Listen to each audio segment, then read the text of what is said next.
Hi guys, how are you doing today? Welcome back to Random Lifestyle Vlog.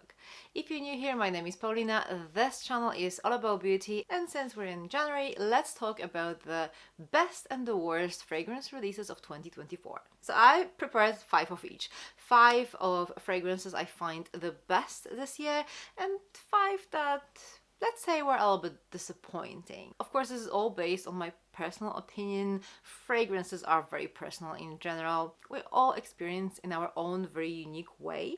So there is a chance that you might watch this video and disagree with me like all the way, and that's fine. That's fine too. We all have our own preferences, right? I'm also going to talk about fragrances I've purchased. I don't tend to buy every single fragrance that's released. I usually pick up fragrances that I think I might like, and in most cases I do. But it's not always the case. Every now and again I end up buying something that I don't like as much as I thought I would, or something that might be generally pretty disappointing. So I'm going to show you what I picked up and I'm going to tell you why.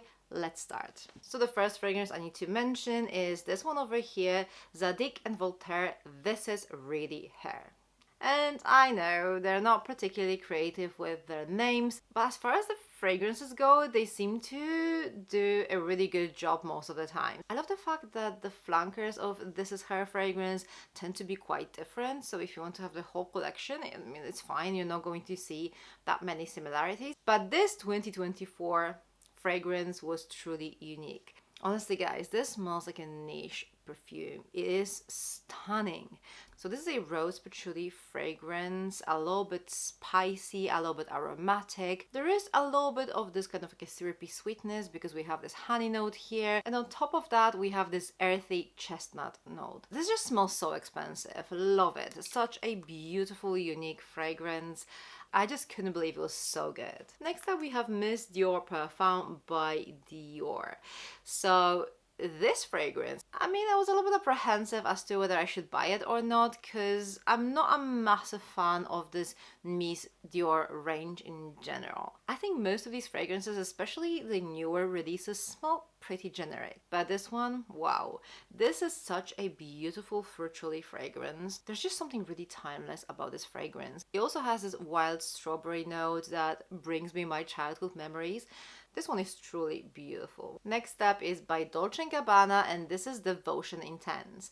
So in 2023 we had the original Devotion fragrance, which was beautiful. I mean, it was a candied, fruity, vanilla fragrance, stunning. So here we have a perfect flanker of this fragrance. So this definitely has quite a lot of the original DNA, but with an extra layer added. Oh, this is just stunning. So we have some woodiness here, some nutty notes, but this kind of like candied fruit sweetness and vanilla is still there. I honestly adore both of these fragrances, but I find the original one more like daytime suitable, whereas this one has a little bit of like added sexiness to it. So I think this is perfect for like evening or like going out or, you know, things like this. I'm telling you, this is stunning. A perfect flanker. Similar to the original one, but different enough to justify buying both. Beautiful. Next up we have Boss Elixir, and this is a little masterpiece again. It's a really beautiful ambery fragrance with a hint of spiciness. It's dark, it's seductive, it's very warm, it's stunning. To be honest, I'm thinking I might be a little bit biased because anything from the scent range by Boss seems to be amazing in my eyes. Apart from maybe the one that seemed to be like the most popular but also like not very long lasting, the Private Accord. That one, for some reason, I don't really love it as much as the other fragrances, but everything else seems to be pretty good. This one though, try it out if you love your ambery fragrances. And then the last fragrance from my top 5 for 2024 has to be this one.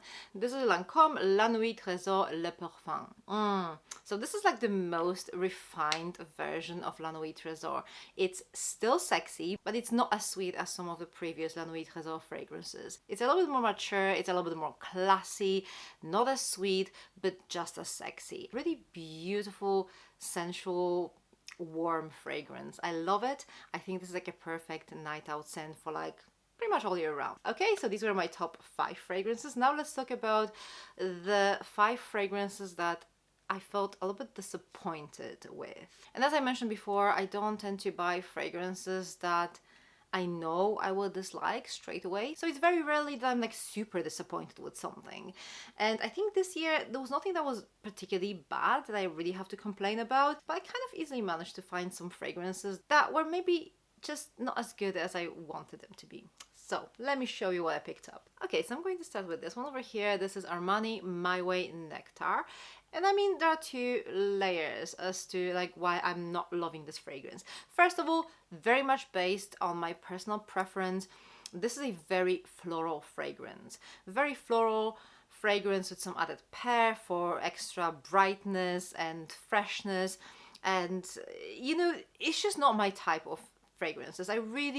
I absolutely love the original MyWay and some other flankers, but this one, I don't know, too floral bouquet for me. Whenever this kind of like a floral bouquet concoction is involved, it's giving me a little bit of a hairspray, and this is what I'm getting from this fragrance. I'm not saying it's bad in general, it's just not my type. So that's the first layer. But if we put this aside, I just don't think this fragrance is that unique. I mean, it's pretty okay, but I feel like there are so many of these like floral fragrances with some maybe extra fruitiness here and there.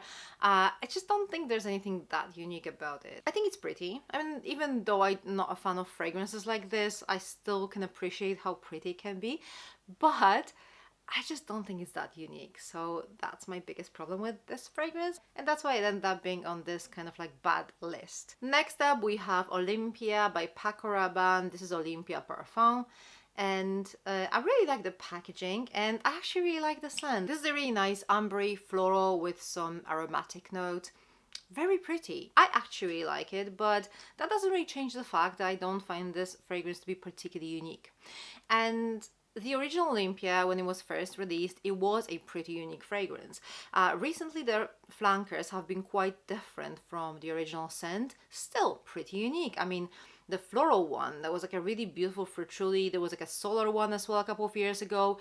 Really pretty too. I think these fragrances were quite unique. Whereas this fragrance, as much as it's pretty, I just can't deny the fact that I don't really find it that unique.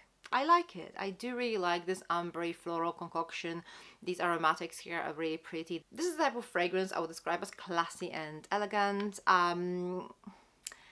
It's just not really anything that special. Next up, the Angel flanker. This is their Phantasm fragrance. And here's the thing. I really appreciate the fact that they're bringing back the original DNA. This is pretty much what it is. This is some original Angel DNA mixed with some a little bit more tropical, lighter notes. So this is like a perfect summery Angel with some pineapple and coconut. Very pretty, but to be honest, it doesn't seem anywhere as good as some of the previous summery Angel flankers. Like for example, Or Croisier, or I think it was Iced Star. Like these were stunning and they were so much better for lasting.